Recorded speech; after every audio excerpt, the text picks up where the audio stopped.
بسم اللہ الرحمن الرحیم نحمدہ ونصلی علی رسولہ الکریم اما بعد۔ حالیہ ہمارے ملک پاکستان میں پے در پے صحابہ کرام رضوان اللہ تعالی علیہ مجمعین کی گستاخی کی جا رہی ہے، اور بالکل قریب میں کچھ دن پہلے 9 ربیع الاول کو حیدرآباد جیسے شہر میں سیدنا فاروق اعظم رضی اللہ تعالیٰ عنہ کا پتلا بنایا گیا، اس پر لعن طعن کی گئی اور اس کو جلایا گیا۔ سیدنا فاروق اعظم رضی اللہ تعالیٰ عنہ یا کوئی بھی صحابی رسول، تمام صحابہ کرام مسلمانوں کے دلوں کی تار ہیں، مسلمانوں کے ایمان کا جزو لا ینفک ہیں، مسلمانوں کی آنکھوں کا سرمہ ہیں، مسلمانوں کے سروں کے تاج ہیں۔ جب صحابہ کرام کی گستاخی ہوتی ہے تو ہر مسلمان کا دل مچلتا ہے، ہر مسلمان کو تکلیف پہنچتی ہے، ہر مسلمان کی دل آزاری ہوتی ہے، اور سارے مسلمان اس وقت ملک پاکستان میں سراپائے احتجاج۔ اور اس سے بھی بڑی انوکھی بات یہ ہے کہ ایک طرف تو روافض، ایک طرف تو شیعہ طبقہ صحابہ کرام کی گستاخی سے تھک نہیں رہا، اور دوسری طرف ان کے مجتہد اور ذاکر جواد نقوی صاحب وحدت امت کانفرنس کر رہے ہیں، اور وحدت امت کانفرنس میں مختلف طبقات سے علماء کرام کو بھی بلا رہے ہیں،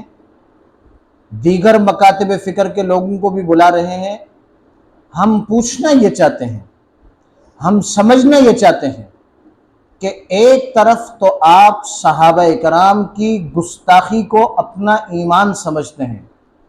ایک طرف تو آپ صحابہ کرام کی توہین پر اس قدر جری ہو گئے کہ سیدنا فاروق اعظم رضی اللہ تعالیٰ عنہ کی بدترین گستاخی کی، جناب صدیق اکبر رضی اللہ تعالیٰ عنہ کی گستاخی سے دریغ نہیں کرتے، تو دوسری طرف وحدت امت میں اصحاب رسول کا کردار اس عنوان کا چورن بیچ کر آپ دنیا کو کیا پیغام دینا چاہتے ہیں، آپ دنیا کو کیا سمجھانا چاہتے ہیں،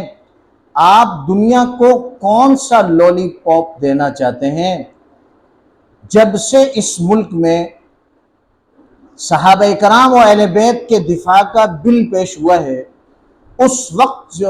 جو روافض نے شور مچایا اور اس کے نامنظور ہونے کے لیے ہر قسم کی کوششیں کی، روڈوں پر نکلے، کانفرنسیں کی، اس نے روافض کو سب کے سامنے ننگا کر دیا، عیاں کر دیا کہ یہی وہ طبقہ ہے جو صحابہ کرام و اہل بیت کی ناموس اور دفاع کے لیے جو بل پیش ہو رہا ہے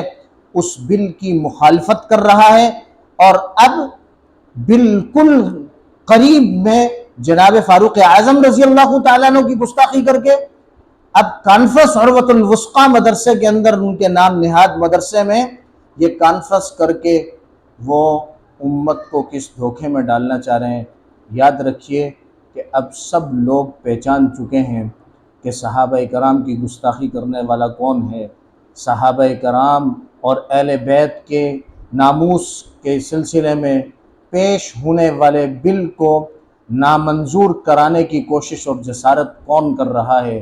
اللہ تبارک و تعالیٰ سے دعا ہے کہ اللہ تبارک و تعالیٰ مسلمانوں کو ہوش حواس سے کام لینے کی توفیق عطا فرمائے،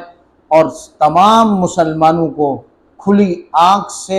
ان لوگوں کو دیکھنے اور پہچاننے کی صلاحیت اور توفیق عطا فرمائے کہ کون محب اصحاب رسول و اہل بیت ہے اور کون دشمن اصحاب رسول و اہل بیت ہے۔ اللہ تبارک و تعالی ہمارا حامی و ناصر ہو۔ اللہ تبارک و تعالی صحابہ کرام کی عزت اور ناموس کی حفاظت فرمائے، اور اللہ تبارک و تعالی ہمارے ملک پاکستان کی حفاظت فرمائے۔ وآخر دعوانا ان الحمد للہ رب العالمین۔